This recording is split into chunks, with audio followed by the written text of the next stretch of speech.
The stars themselves seemed to hold their breath as the hegemony war fleet assembled at the edge of the Sol system. 3,000 vessels of various sizes and configurations hung in the void like a metallic constellation, their hulls gleaming under the distant light of humanity's sun. Each ship represented a different species from the galactic hegemony, unified in purpose but diverse in design. Admiral Zexthara stood on the bridge of the flagship Dominion's Will, her 6 arms crossed, in a gesture that conveyed both authority and anticipation. The Veltar commander had seen 17 conquered worlds fall before the hegemony's might. But something felt different about this one. The humans had been strangely quiet since the fleet's arrival 6 standard hours ago. Status report, she commanded, her voice carrying the weight of absolute authority. Navigation Officer Krulden, a 4-eyed Nexari with scales that shifted color with emotion, consulted his instruments. Dull. Battle groups are in position, Admiral. Oh, the humans maintain. Their defensive perimeter around their outer planets, but their fleet composition is ... unusual. Zexthara's primary eyes narrowed. Elaborate. They have approximately 1,200 vessels spread across their system, Admiral. Standard configuration for a species of their development level. However, Krulden's scales flickered uncertainty. Long-range sensors detect something approaching from the far side of their star. Single vessel, massive energy signature. The Admiral's mandibles clicked in what might have been amusement. One ship. They send one ship to face the assembled might of the hegemony? It appears so, Admiral. To intercept position is for hours, 17 minutes. Around the bridge, officers from various species exchanged glances.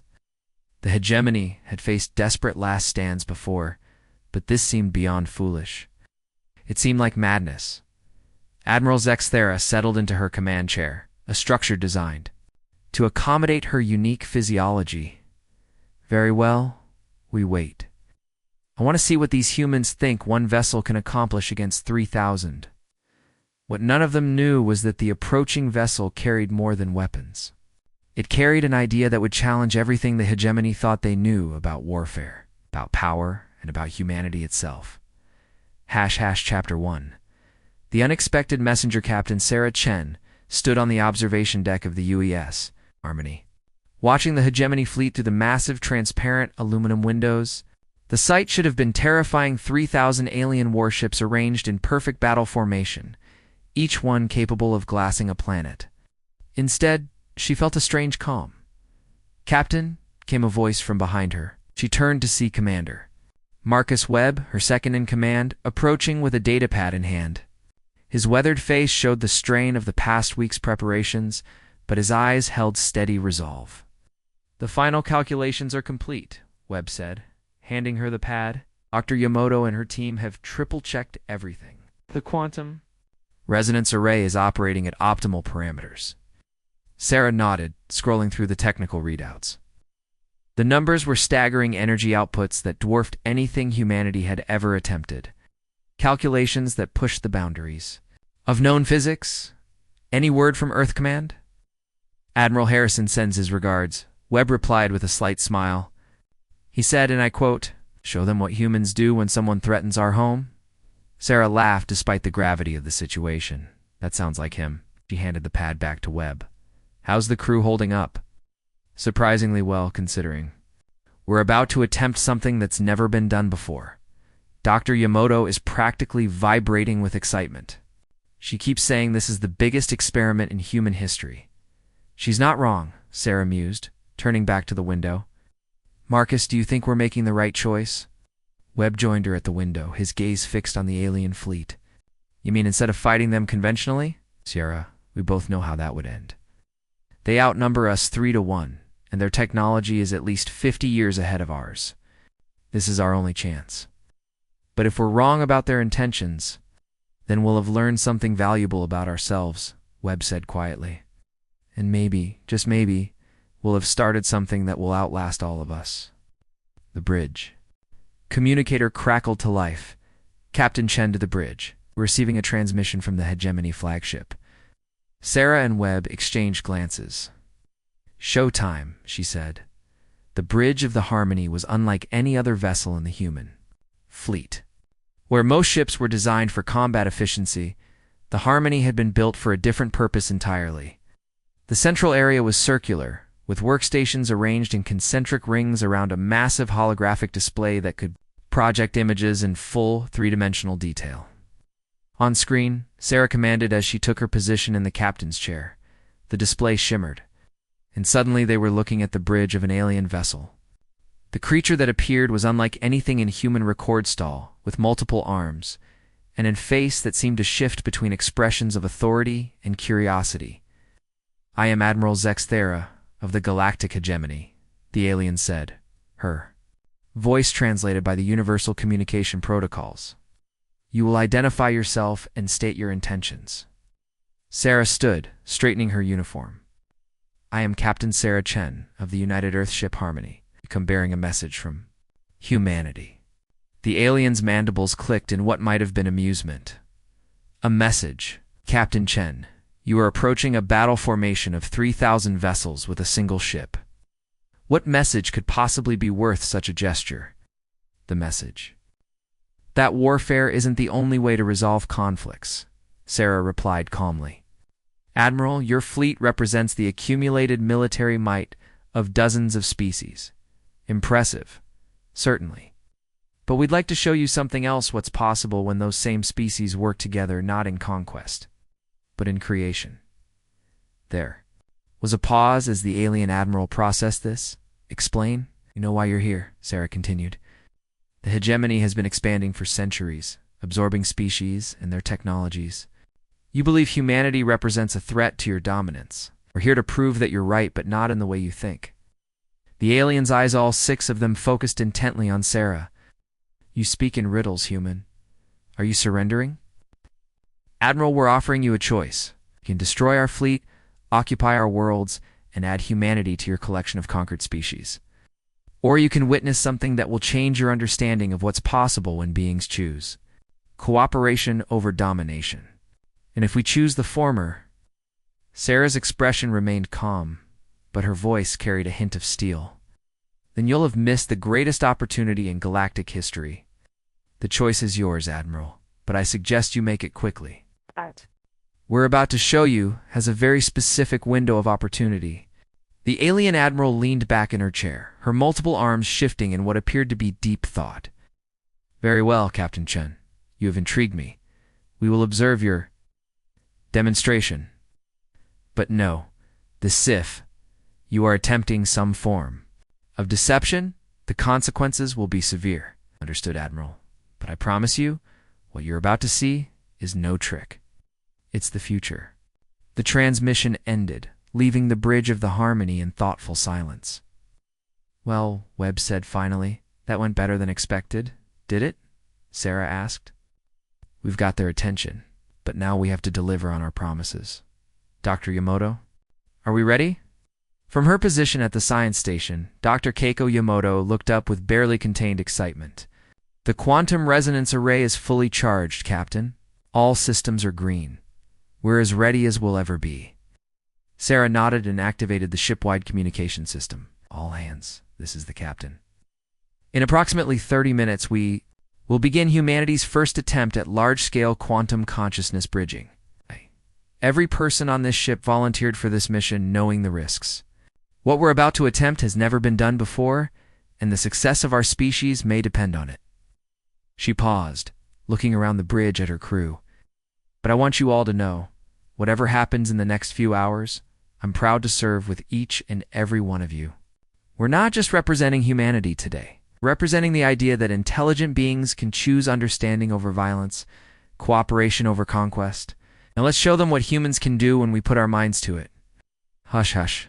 Chapter 2, The Impossible Made Real. The Harmony continued its approach toward the hegemony fleet. And with each passing minute, more alien vessels began to take notice. What had started as casual observation turned into focused attention as the human ship's energy readings began to climb to unprecedented levels. On the bridge of the Dominion's will, Admiral Zexthara watched the sensor readings with growing concern. Officer Krulden confirmed these readings.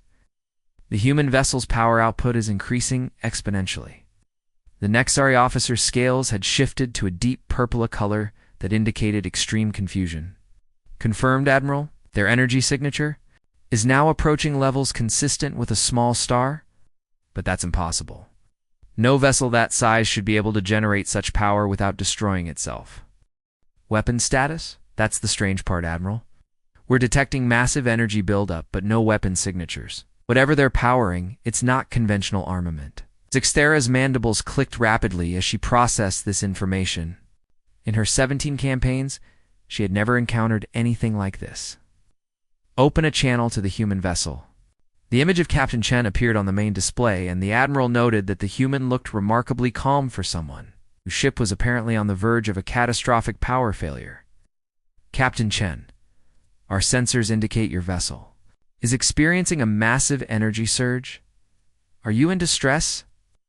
The human smiled an expression that the Admiral had learned indicated either pleasure or confidence. No distress, Admiral. We're simply preparing for the demonstration I mentioned. I recommend you instruct your fleet to maintain current distance and avoid any sudden movements for the next few minutes. Captain, what exactly are you attempting? Something that will require a leap of faith, Admiral, both from us and from you. We're about to establish a quantum consciousness bridge between our species. The bridge of the Dominions will fall silent. Several officers exchanged glances, and the Admiral noticed that even the normally stoic Korthok war priest seemed unsettled. A what? Zexthera asked. A direct mental connection between our species, Chen explained. For the next several minutes, selected members of your crew will be able to experience human consciousness directly, and vice versa. You'll see our memories, our emotions, our intentions, and we'll see yours. The implications hit the Admiral like a physical blow. That's impossible. Consciousness, bridging on that scale, has never been attempted before, Chen agreed. But Admiral, consider this: if we succeed, there will be no possibility of deception between our species. You'll know with absolute certainty whether humanity poses a threat to the hegemony, as we'll understand your true intentions as well. And if this ... procedure fails, then both our vessels will likely be destroyed, Chen said simply. But I believe the risk is worth taking. The alternative is a war that will cost millions of lives and accomplish nothing but mutual destruction. Admiral Zexthera found herself in the most difficult position of her career. Everything in her military training told her to destroy the human vessel before it could complete whatever it was attempting. But something in the human captain's manner, a quality she couldn't quite identify, made her hesitate. Admiral, came a voice from behind her. She turned to see Commander Velenoth, her tactical officer, approaching with obvious concern.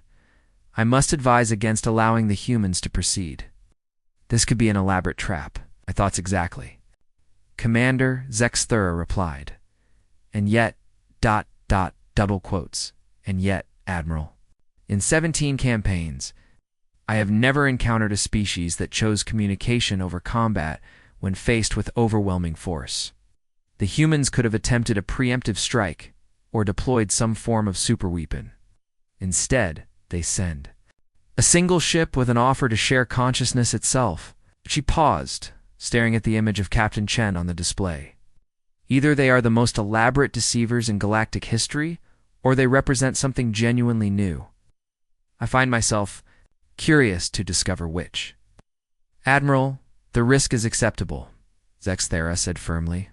Commander, relay my orders to the fleet. All vessels are to maintain current positions and observe. Any ship that breaks formation without my direct order will be considered in violation of command protocol. Yes, Admiral. Zexthera turned back. To the display, Captain Chen. The hegemony fleet will observe your demonstration. But I want your assurance that no harm will come to my crew during this ... procedure. You have my word, Admiral. The consciousness bridge is designed to be completely non-invasive. Think of it as a very sophisticated form of communication. Very well. Proceed.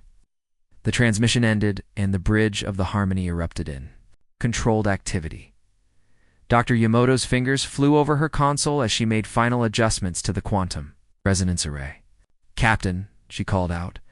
We're approaching optimal resonance. The array is synchronized with both our neural patterns and the alien ship's crew. I'm reading approximately 200 conscious minds on their flagship alone. How many of our Crew are participating? Sarah asked.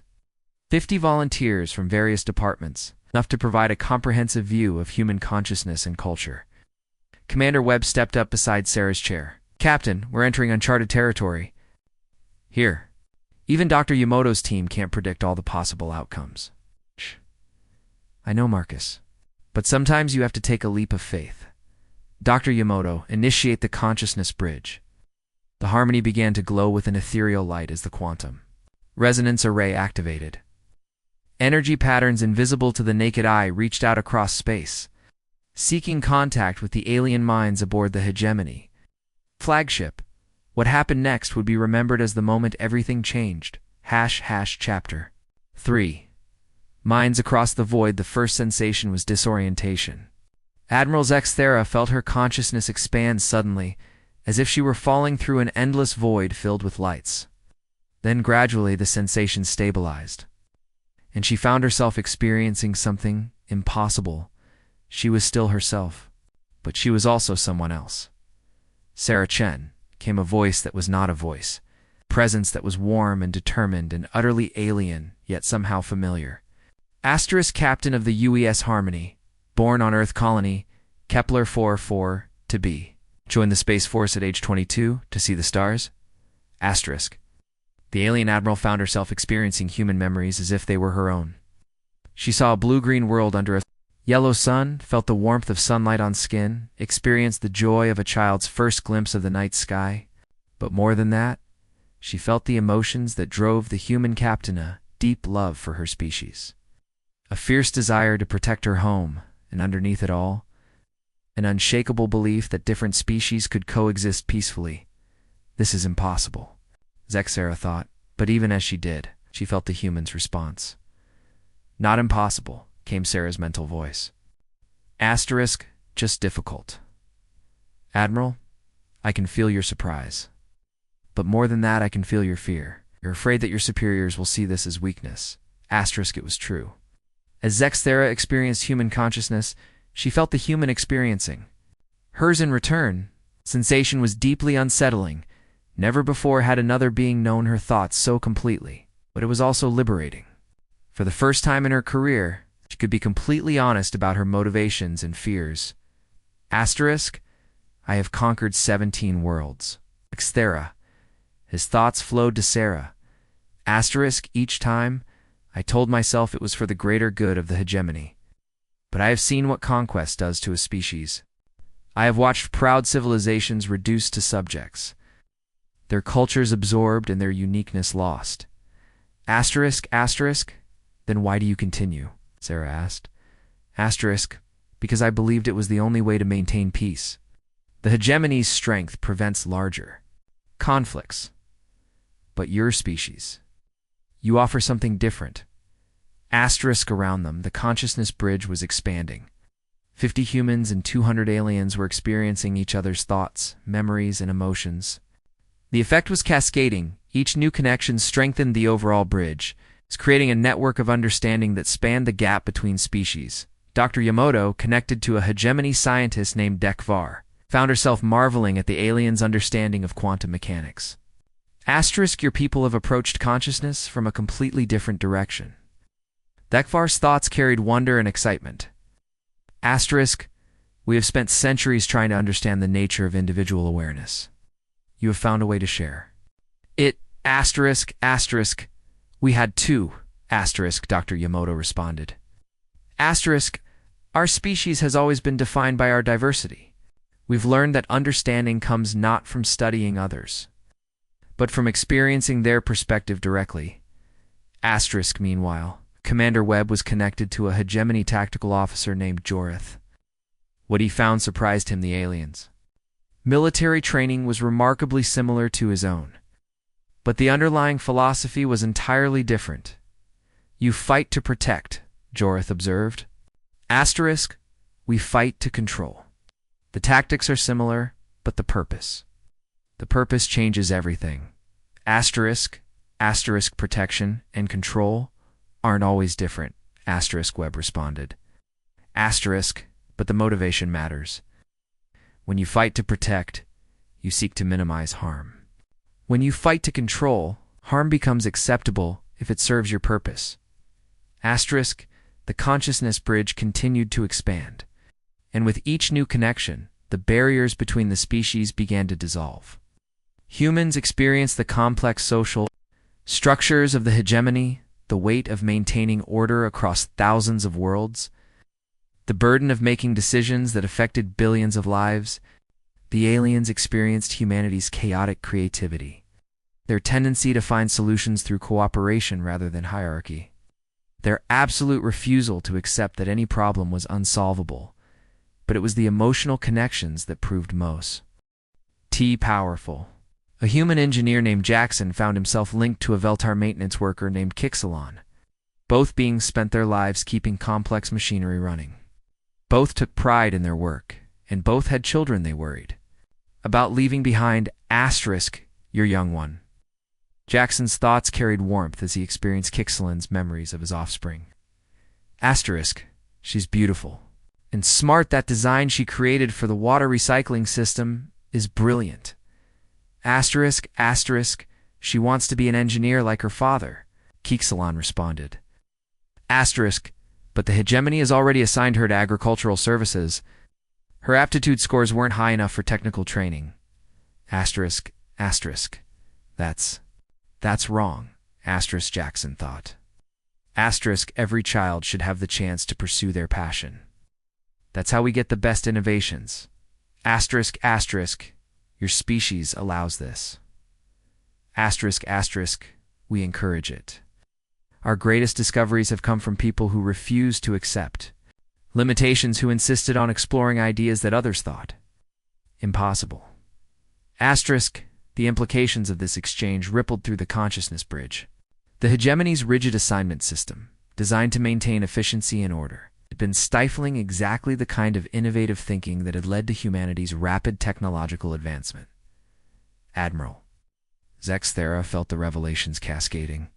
Through the bridge network, she was experiencing not just individual human thoughts, but the collective consciousness of a species that had learned to thrive on diversity, to find strength in disagreement, to solve problems through creative collaboration, rather than authoritarian control.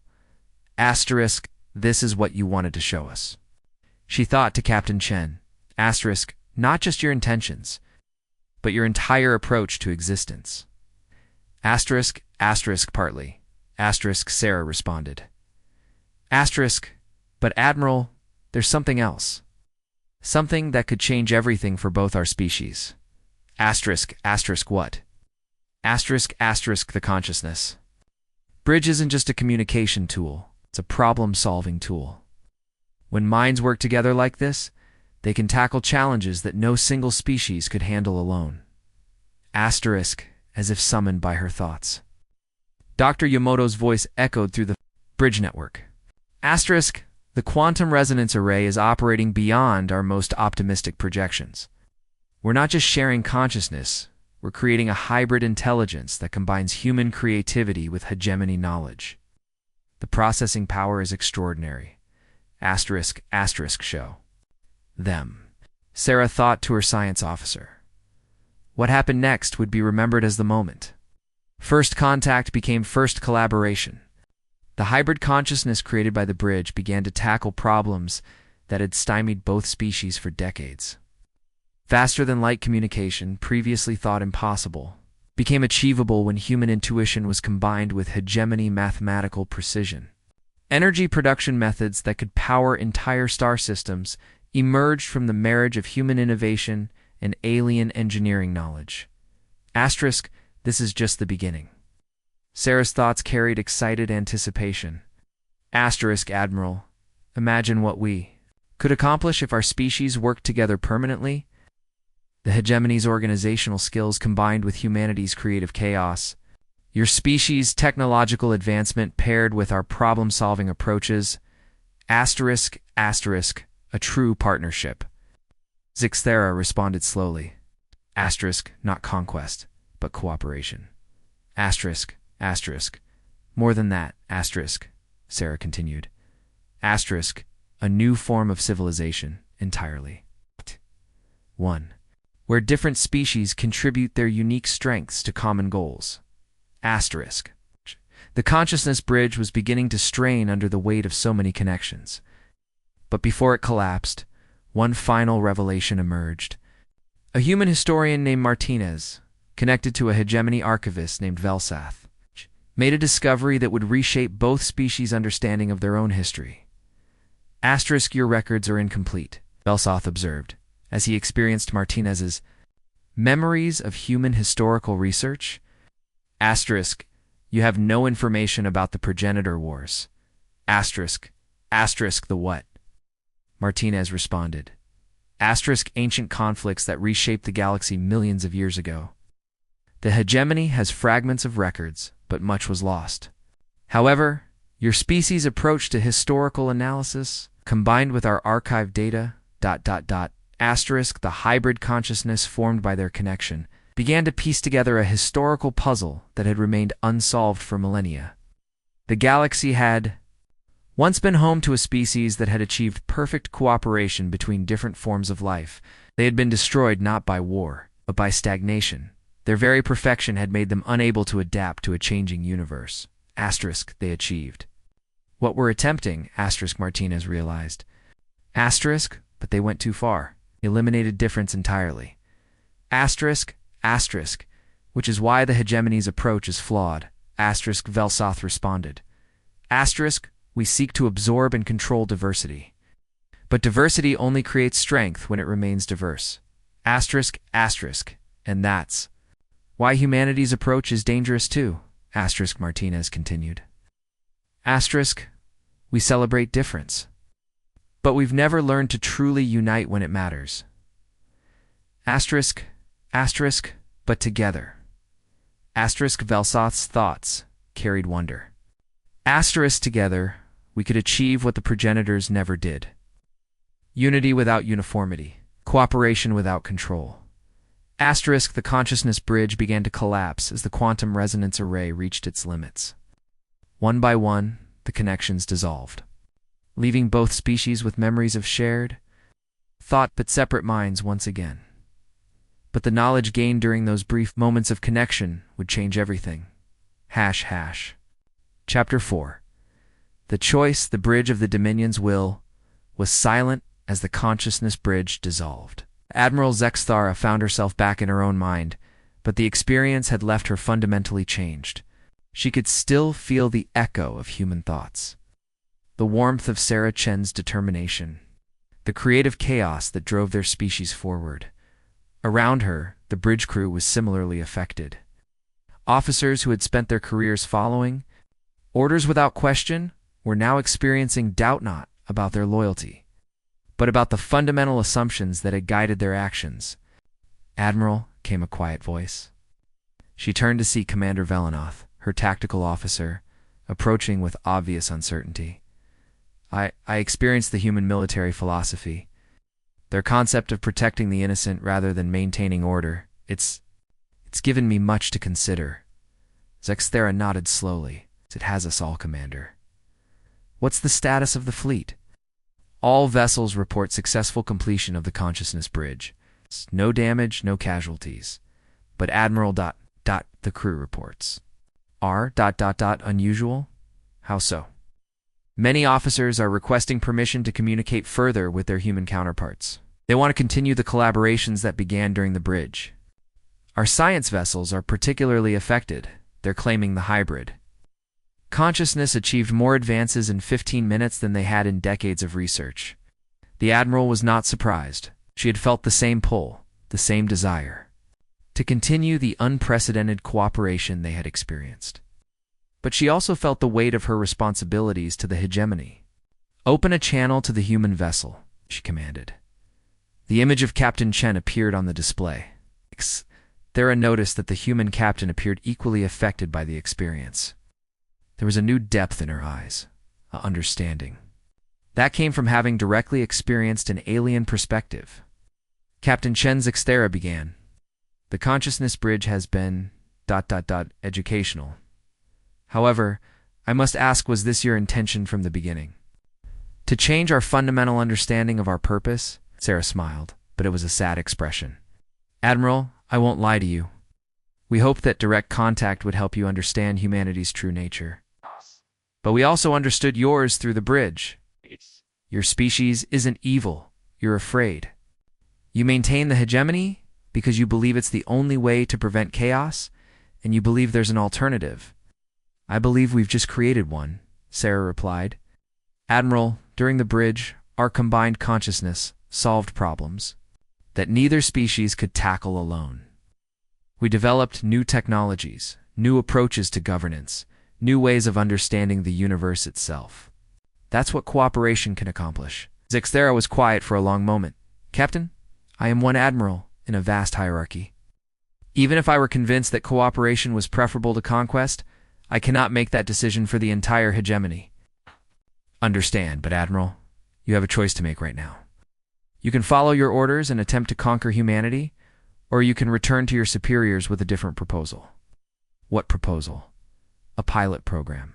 Joint colony where humans and hegemony species work together as equals. Not conquest, not absorption, but true partnership. If it succeeds, it could serve as a model for a new type of galactic civilization. The Admiral felt a flutter of possibility mixed with fear, and if it fails, then the hegemony will have lost. Nothing except the time spent on the experiment.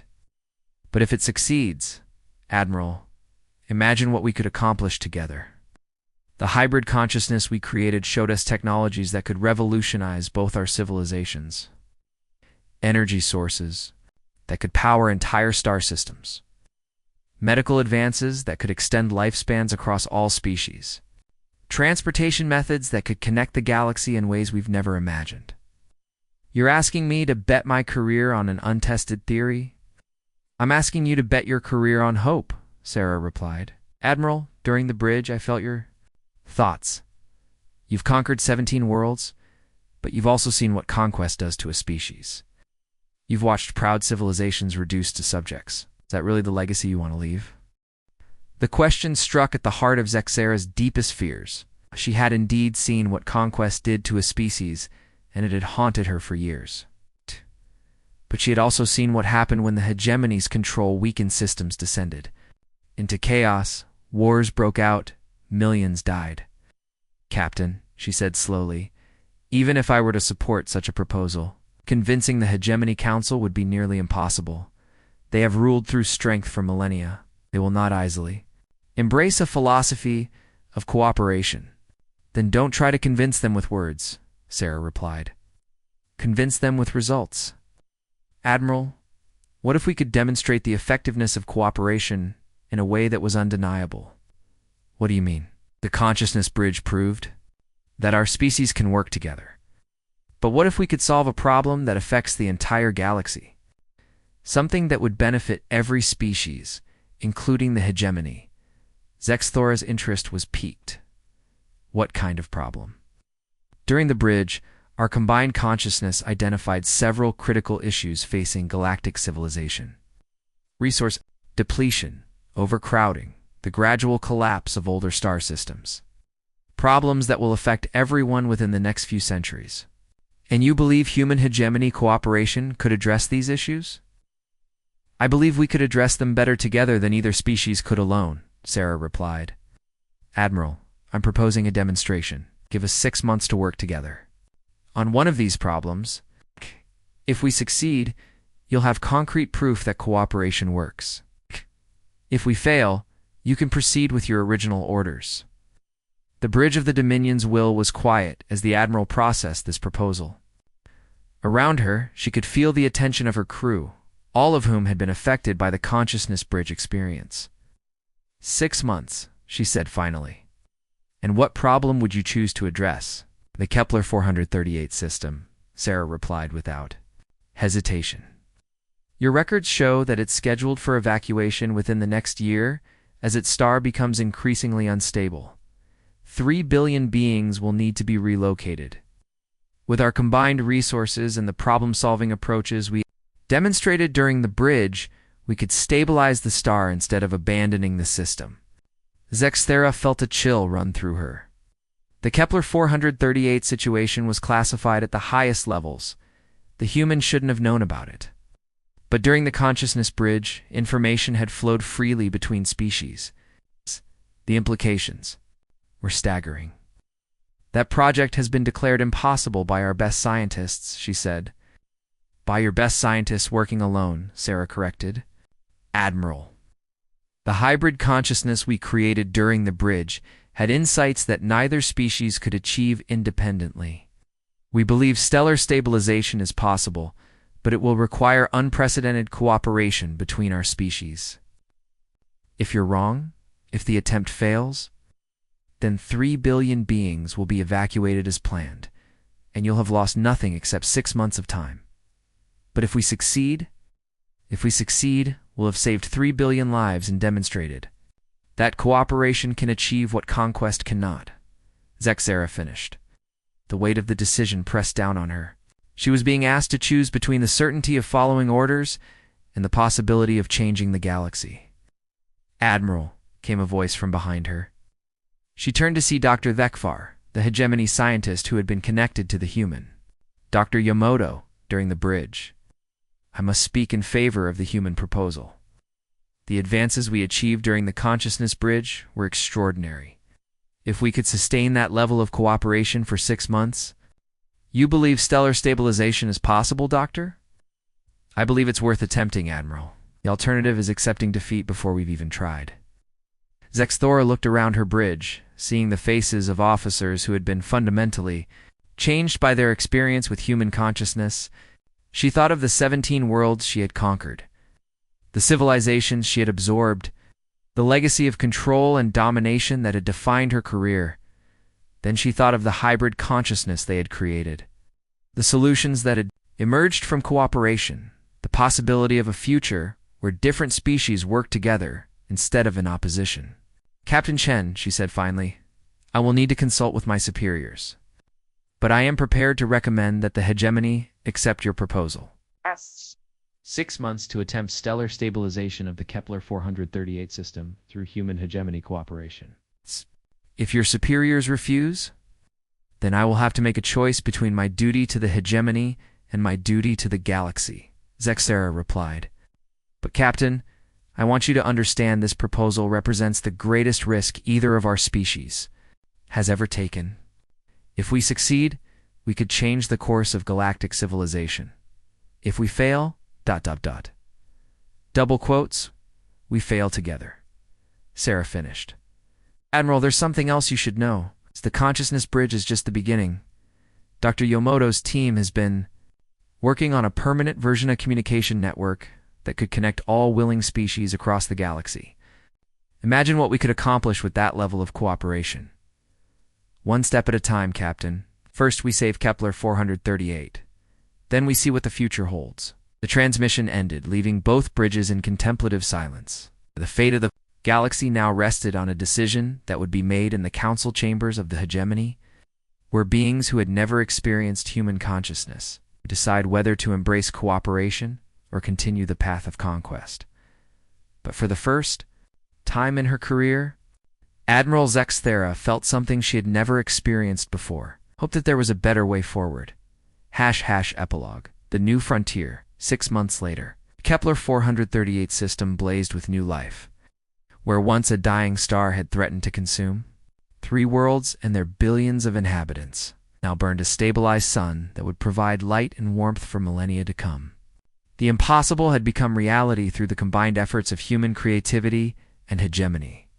Technology Captain Sarah Chen stood on the observation deck of the newly constructed Harmony Station, watching the celebration taking place throughout the system. Ships from dozens of species had come to witness the success of the stabilization project, and the space around the station was filled with vessels of every conceivable design. The Hegemony Council has issued their decision, Commander, Webb said, approaching with a communication device in hand. They're officially endorsing the cooperation protocol. Admiral Zexthera has been promoted to council status and placed in charge of the new Department of Interspecies Collaboration. Sarah smiled. And humanity's response? Command is establishing the Department of Galactic Relations. You've been offered the position of director? I think I'll accept, Sarah replied. What about the Consciousness Bridge network? Dr. Yamamoto's team has successfully tested the permanent network with 12 species so far. They're calling it the Galactic Consciousness Web. Initial results are promising. Collaborative problem-solving on a scale we never imagined. Sarah nodded, but her expression was thoughtful. Marcus, do you think we've made the right choice? Opening ourselves up to other species like this? You're having doubts? Not doubts, exactly, but concerns. The consciousness bridge changes everyone who experiences it. We're not the same species we were 6 months ago. Neither is the hegemony. We're becoming something new. Webb joined her at the observation window. Maybe that's not a bad thing. Sarah, look out there. Look at what we've accomplished. We've saved 3 billion lives, prevented a war, and created a new model for galactic civilization. If that's what happens when we change, then maybe change is exactly what the galaxy needs. And if we change too much, if we lose what makes us human, then we'll have become something better, Webb replied. Sarah, the consciousness bridge doesn't eliminate our humanity, it adds to it. We're still human, but we're also more than human.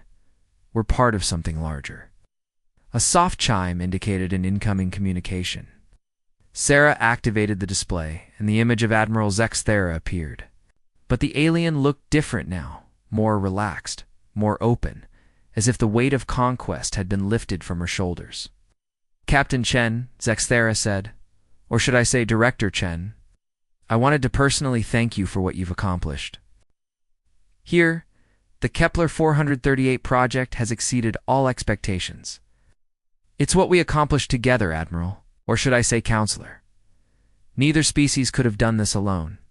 True, but the idea, the courage to attempt it, that came from humanity. Captain, I have a proposal for you. I'm listening. The consciousness bridge has shown us that cooperation can achieve what conquest cannot, but there are still thousands of species in the galaxy who haven't experienced this revelation. I'm proposing that we take the bridge to them not as conquerors or missionaries, but as partners offering a choice. Sarah felt a flutter of excitement. A galactic consciousness network. Eventually, yes. But first, we need to prove that what we've accomplished here can be replicated elsewhere. I'm assembling a joint fleet, human and hegemony vessels working together to visit systems throughout the galaxy. Our mission will be to offer the consciousness bridge to any species that's interested. And if they refuse, then we respect their choice and move on. Captain, the old way was to impose our will on others. The new way is to offer them opportunities and let them decide for themselves. Sarah looked out at the celebration continuing throughout the Kepler 438 system. Ships from dozens of species were working together, sharing resources, exchanging knowledge, creating something that was greater than the sum of its parts. Admiral, I think that's exactly what the galaxy needs. When do we begin? Soon as you're ready, Director. The future is waiting for us. The communication ended, but Sarah remained at the observation window, watching the ships of different species working together in harmony. 6 months ago, she had chosen to send a single ship to face an entire fleet. That choice had changed everything. Now, she was being asked to make another choice, to help spread the possibility of cooperation throughout the galaxy. It was a daunting responsibility, but also an incredible opportunity. Marcus, she said, I think we're going to need a bigger ship. Webb laughed. Just so happens I know where we can find one. The Harmony is being retrofitted with the new hybrid technology we developed during the project. She'll be ready for extended missions within the month. Could send a message to Dr. Yamamoto. Tell her we're going to need a mobile consciousness. Bridge Array and Marcus. Yes. Send a message to Admiral Zexthera. Tell her that humanity accepts her proposal. It's time to take the next step. As Sarah watched the celebration continue throughout the system, she felt a deep sense of satisfaction. They had faced an impossible situation and found a solution that no one had imagined. They had turned enemies into partners, conflict into cooperation, conquest into collaboration. But more than that, they had proven that the universe was full of possibilities for those brave enough to reach for them. The galaxy was vast, filled with countless species and infinite potential. And for the first time in galactic history, those species had a choice. They could remain isolated and competitive, or they could join something larger, something that celebrated difference while building unity. The consciousness bridge had shown. Then what was possible when minds worked together? Now it was time to show the galaxy what was possible when species worked together. The future was bright. It belonged to everyone willing to reach for it.